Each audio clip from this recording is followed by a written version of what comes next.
Hello everyone, and welcome to my channel. My name is Reggie. I am an autistic adult, a late diagnosed autistic adult, and today I have a special guest. We're going to be talking to Dr. Tony Attwood, who is a world leading expert on all things autism and Asperger's.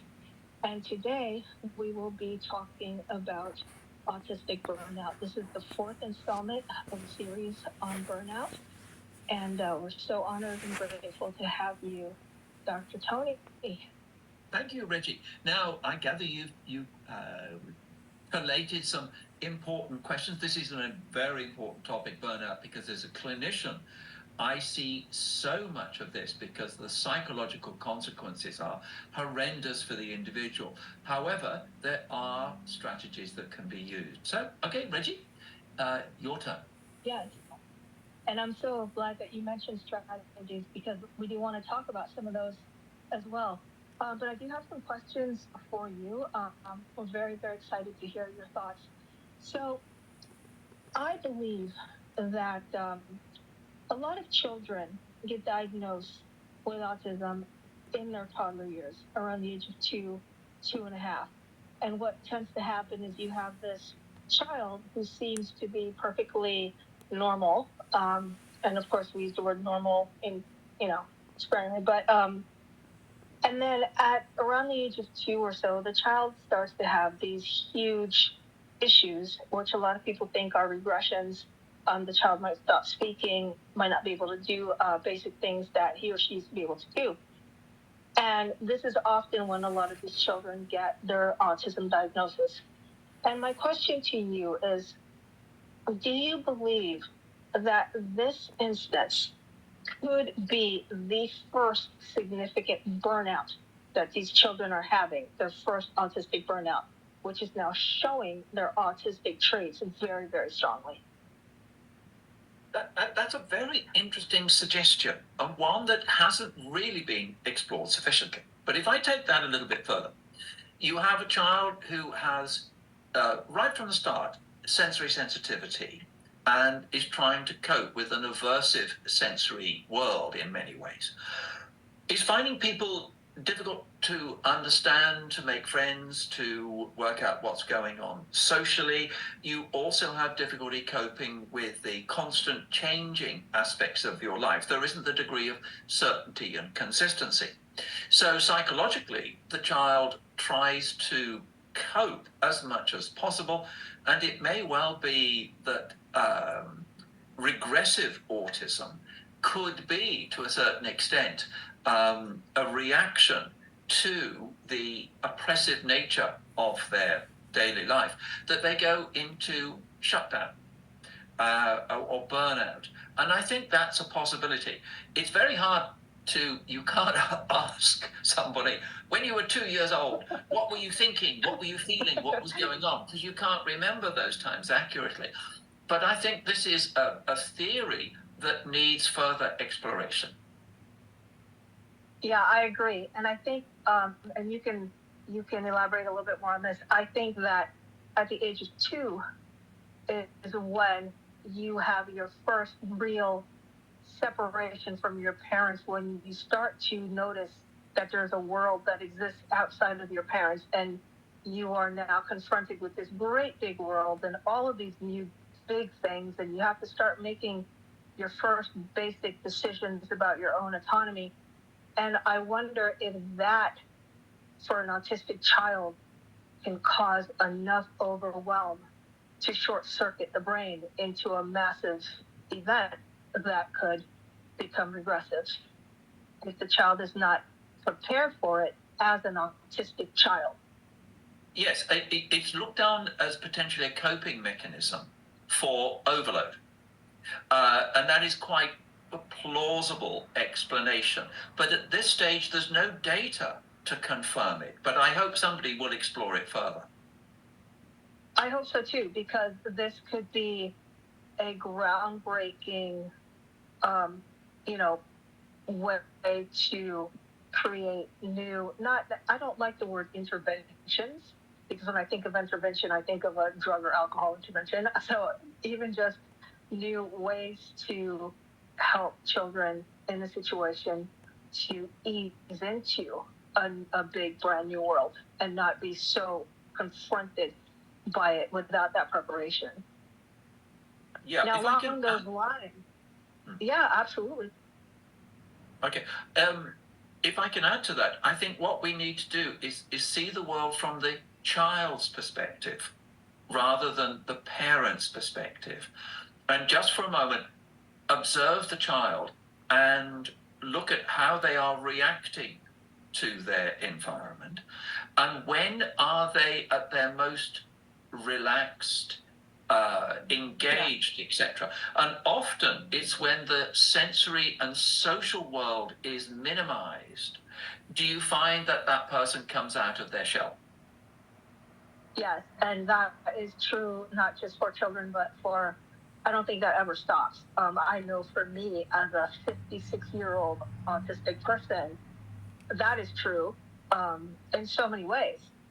And it's for most of the autistic adults that I know, it's a very similar situation. I mean, there are definitely extroverted autistic people, they do exist.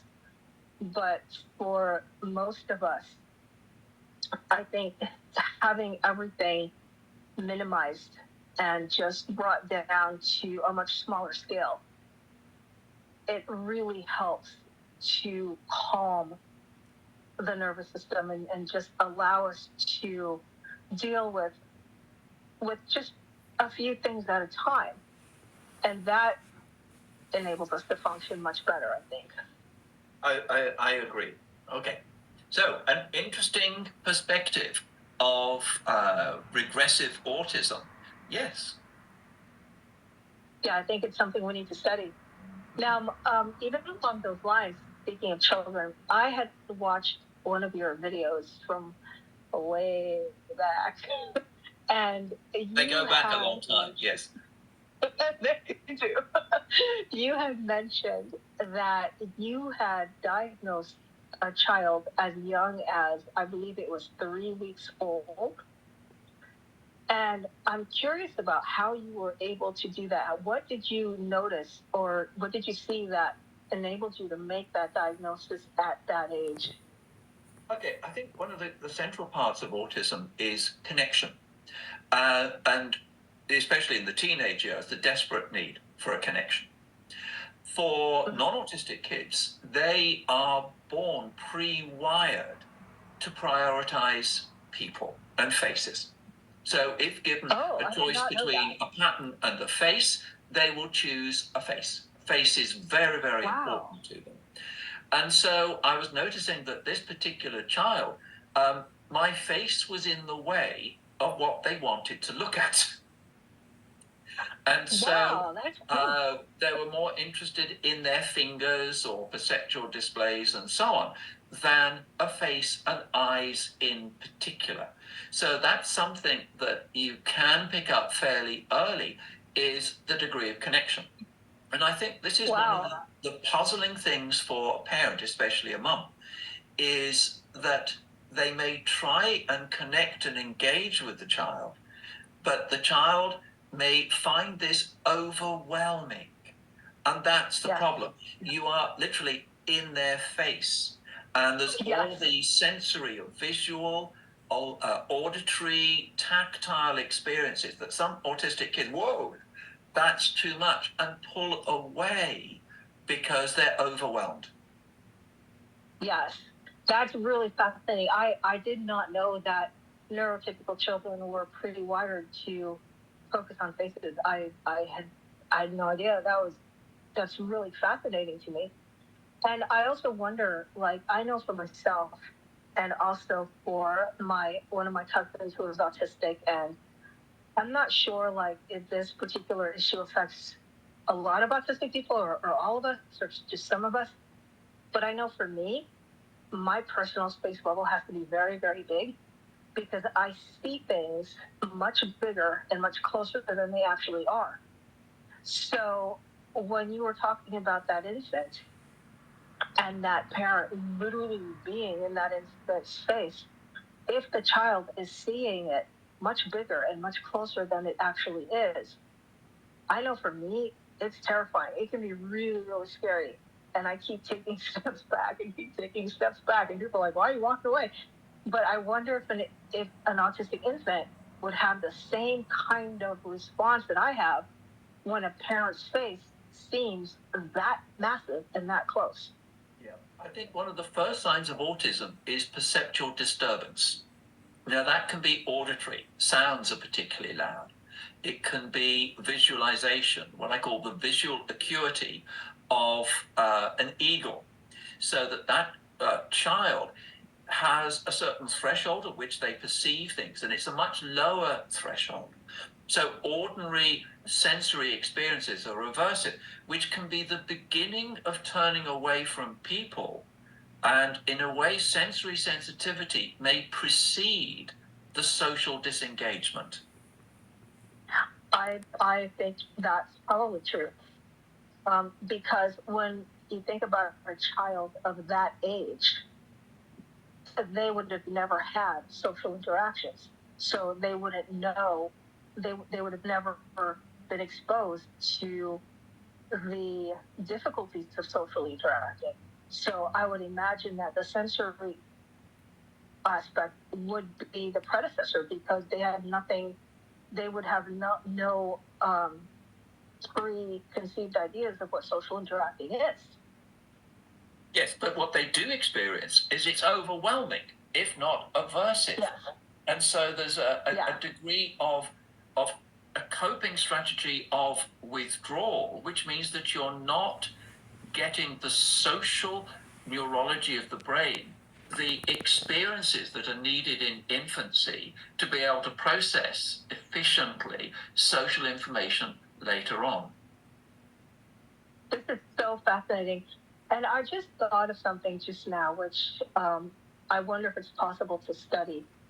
I know that when children are in the womb, they do respond to their parents' voices. I wonder if autistic children do as well, or if they don't. A lovely study to explore. If you were going to do that, one thing we know is if you have an autistic child, the recurrence rate is about 30%.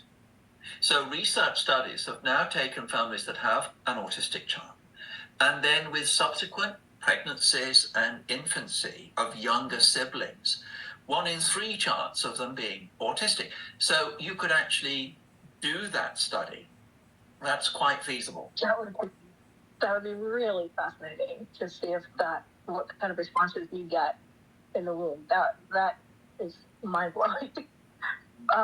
Now, with infants, once you've diagnosed an infant at 3 weeks old or whatever that age would be at that age, kind of young age group, what kind of things would you suggest to the parents to start to, because obviously the child can't speak or can't really express his needs. So what would you recommend to a parent of an infant that you have diagnosed autistic at 3 weeks old? How would they then set up the environment and prepare the child for life in this world at that age? Okay, try and avoid sudden and intrusive sensory and social experiences. So you're trying to create a calm nervous system. And that's what the person needs. When it's calm, then more likely to engage. If you withdraw, then you're doing it as a coping mechanism. So it's being aware and assessing how that child will tolerate certain sounds, that have the startle reaction and so on.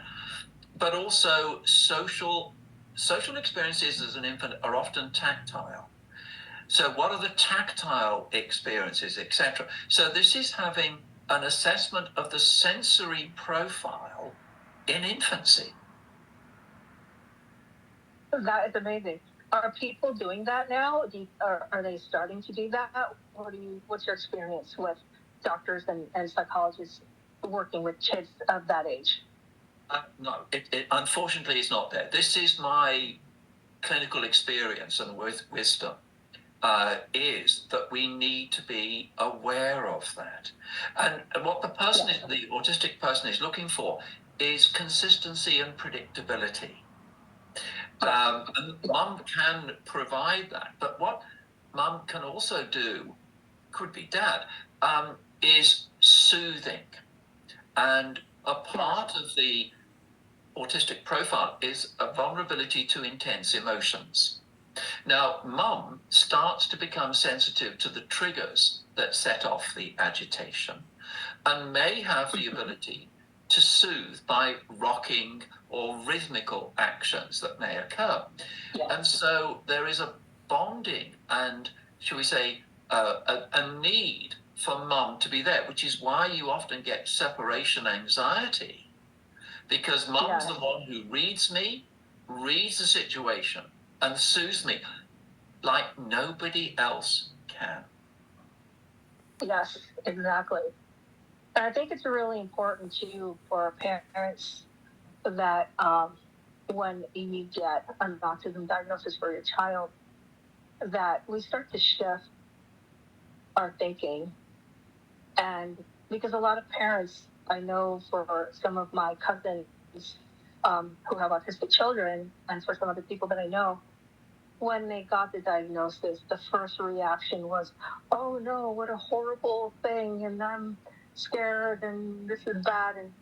And it took them a while to deal with that. And I think if we can start to shift our focus, that when we do get an autism diagnosis, or your child does, their immediate response is not one of, oh no, or not one of fear, or not one of, oh, the world has just ended. Because that, if you have that response, and that's your understanding, that emotion, that feeling, that vibe is immediately going to be transferred to your child. And your child's going to feel that you feel that his authentic existence is a horrible thing. Okay. And so I'm curious about your thoughts on that. Okay. It just that parents will say to me, okay, newly diagnosed 2 to 3 year old, what is the most important thing that we can do? And my answer is love your child. Yes. Yes. Definitely, because that is going to lead to resilience, self-confidence, a whole range of things, is unconditional love. Yes. And I like to even expand on that and to tell parents, if you have an autistic child, you better thank your lucky stars, because that autistic child is going to force you to be an honest person who deals with the reality and who grows in love and in depth and in understanding and in compassion. And it's going to make you a much better person if you embrace it. Yeah. True. Now, burnout. What are your thoughts and questions on burnout? This is to do with early childhood, but yes. Yeah.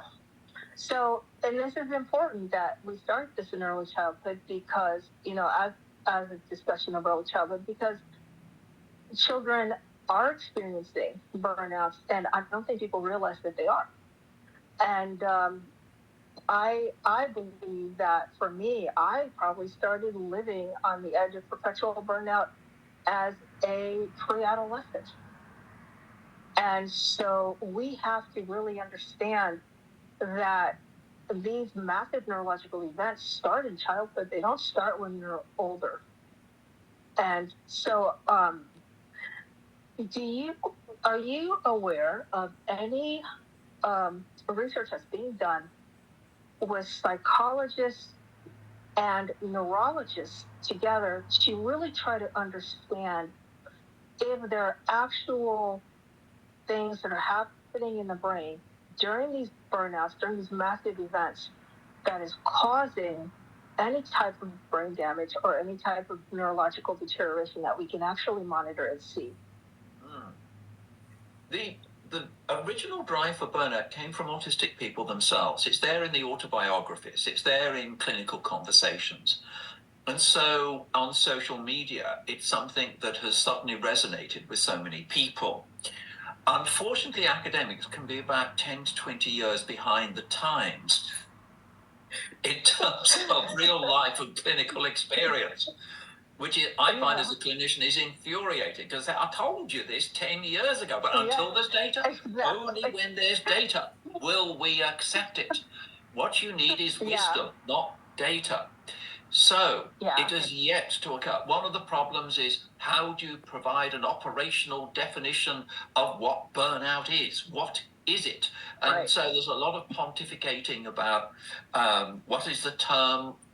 In other words, the best thing has occurred, and there are some studies that have done thematic analysis of what are the themes of burnout. For each person, there are some differences in a way, but it's basically living in a non-autism friendly environment. Now, that can be school, it can be work. So it's the long-term effects of burnout. It's basically you have no energy left.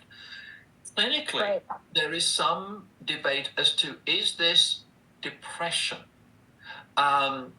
There are some similarities to depression, a lack of energy and so on, but it's not one that's going to be resolved by antidepressant medication and cognitive behavior therapy. And I have an ethical concern. And my ethical concern is that we're using medication and psychology to persuade someone to accept a toxic environment. So if we're looking at strategies for burnout, it's environmental change and attitude change, not medication and cognitive behavior therapy.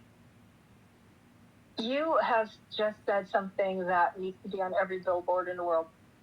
That is it. That is hitting the nail on the head right there. What you said about forcing people to accept having to live in a toxic environment. That is exactly what it is.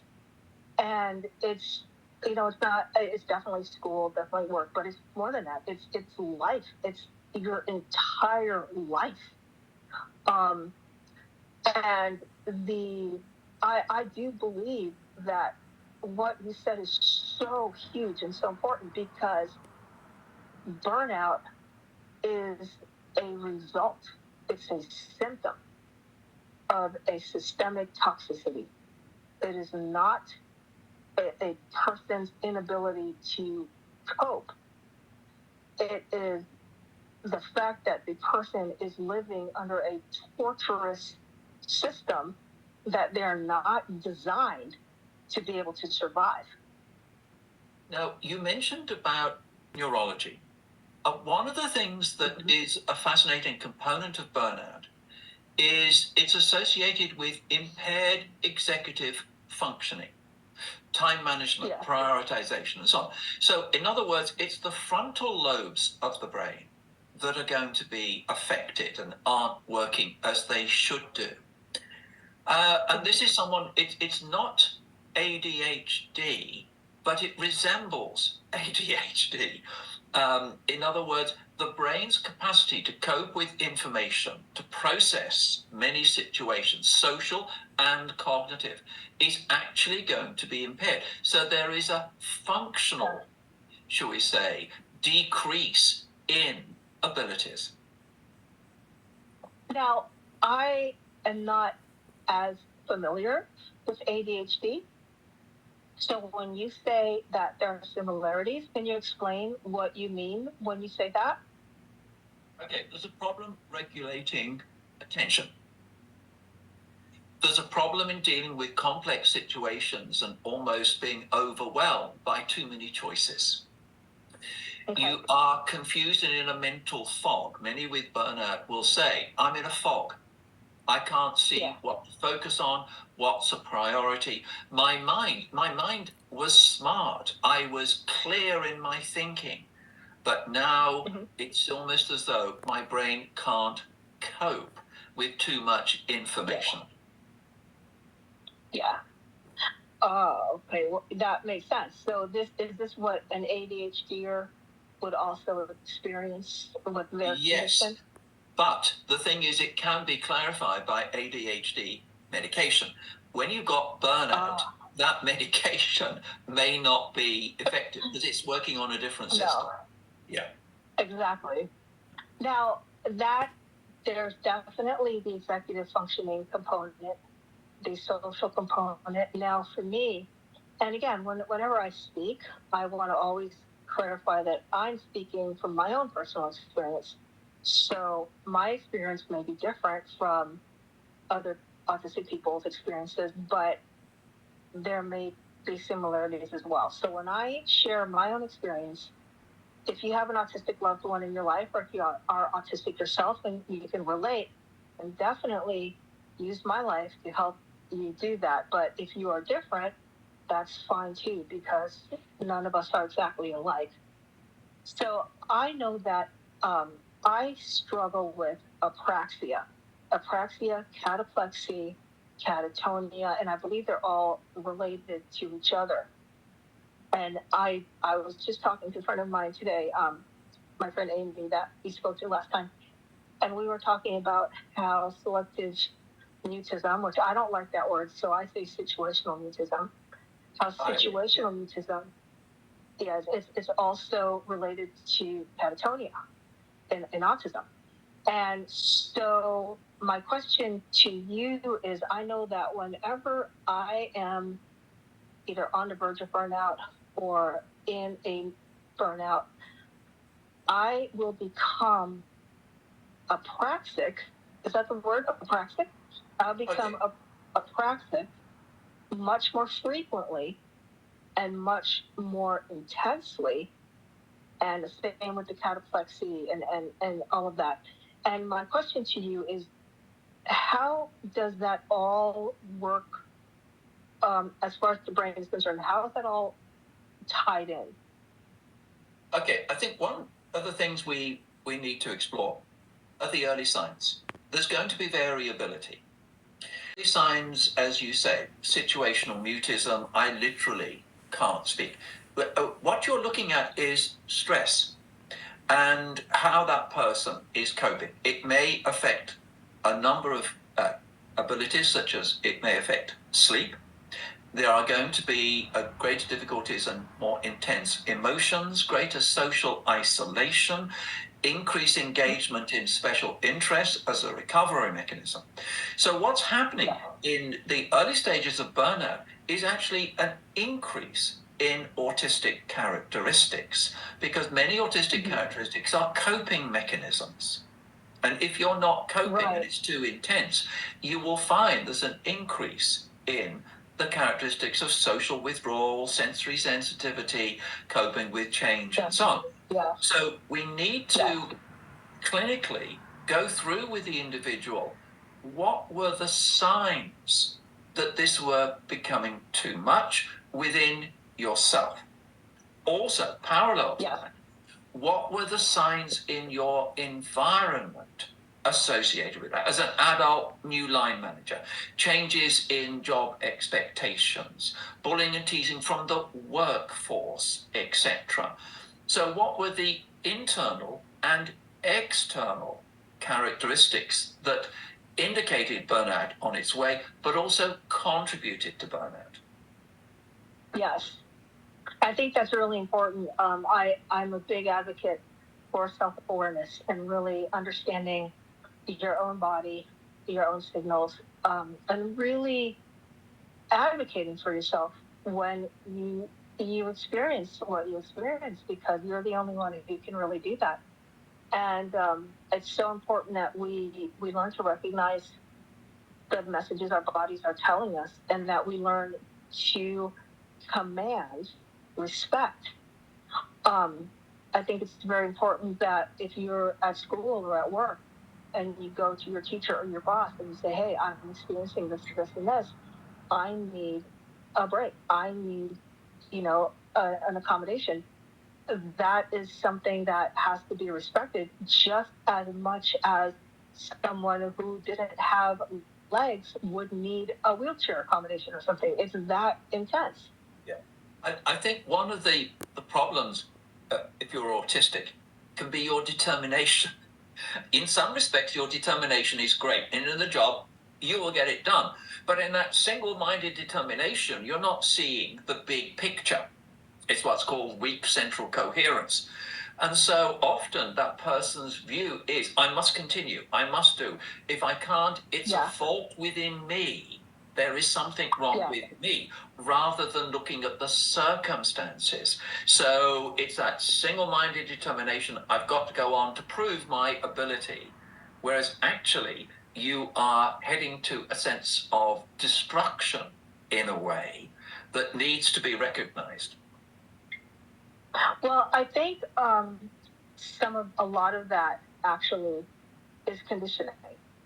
And I think that happens in particular with what we like to think of the high functioning autistic population. Again, I hate functioning labels, but for lack of better words, I will use them. And I think what happens with people like us is that ever since we're really small, we are conditioned by our parents, by our teachers, by the people in our lives, because we look normal. No one can really see the disability and the extent of the disability and the extent of the challenges that we have. And so we are conditioned that we must perform equally to our non-autistic peers. And if we don't, we are punished or, made belittled or, whatever. And so I think that determination of I have to do what I have to do to my own demise, it's not something that is necessarily authentically what we do. I think it's a conditioning that we have been taught that if we don't, the consequences will be severe. Yeah, I think that's a factor that's been there all that person's life. But also there's this self-criticism. Sometimes the autistic person is their own worst critic. And their personal levels of expectations may be greater than others. Now, Reggie, I'm just aware of time because we need to focus on what do you do when you recognize burnout? Yes. Actually, that is definitely huge. One thing, before we do that, I just want to throw in one last question that I had wanted to ask you about. I know in Spain, they just started menstrual leave, work leave. You can get 3 days off, no questions asked, if you are a woman and you are on your cycle. And my thought is, why don't we have official work autistic burnout leave? Or an autistic person can say, hey, you know what, I'm in a burnout, I need to take leave. And you can do that without your job being threatened. Yes, in a way, to a certain extent, when I was working for government, my problem wasn't the clients that I would see at all, or the families. It was the system. It was the organization. Yeah. And so I would have what I call mental health days. When I would have a day off, I'm not physically ill, I haven't got the flu, I haven't got gastrointestinal problems, I just haven't got the energy or ability to continue. Yeah. So I would call them, personally, my mental health days. I've reached the end of my tolerance. I need to take a break. Now, it may be difficult to say I'm facing burnout because other people can be all sorts of worried. So the person needs to sort out what term can I use to talk confidentially with their line manager and say, I'm one of your best employees. My ability to solve problems, to be of value to the organization is well recognized, but it's at a cost. And the cost means that if I keep doing this too much, I need to take a break to recover. And so that needs to be acknowledged. Yeah, absolutely. And I think it's also important that we start to get to a point where employers and teachers can be comfortable with an autistic person just saying, hey, I am experiencing autistic burnout or autistic this or autistic that. And they get comfortable enough and knowledgeable enough to say, hey, this is a real thing. And this is not something that you should be ashamed to say or that you should be afraid to tell me. And I will help you, give you whatever you need. And I think we need to get to a point where this becomes common conversation.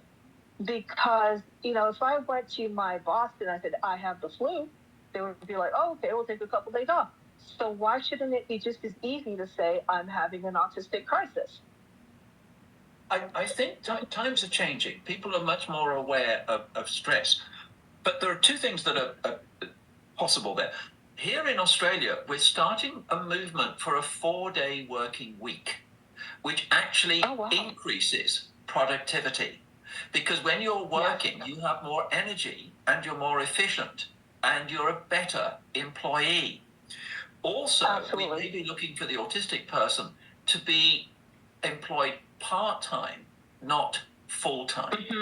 And one of my concerns is in America, you have a very puritanical view of you must work, and you must pursue this and only have 2 days holiday a year, etc. To make money. It's capitalism gone wild. Now, It's really bad. Yes, often an autistic person sees work for the value of the work, not necessarily the income that they receive. Right. And so it is looking at the developments of 4-day working week or working part-time. So they have the value of the work for self-esteem, etc. And not trying to be a millionaire. But it means that they're for their mental health.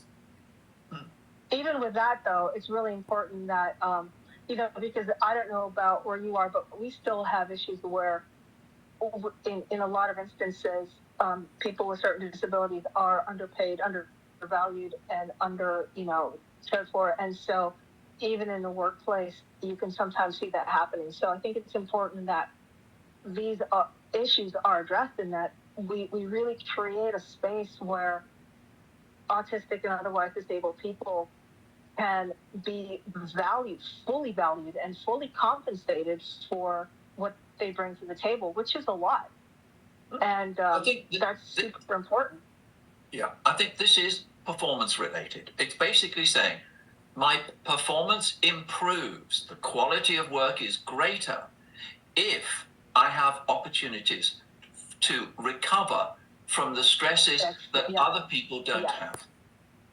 Exactly.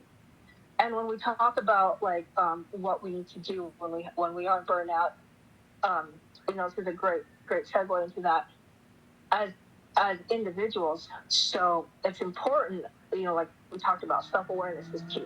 You have to know your body. You have to understand your signals. You have to understand when it is important to rest and to bring everything down.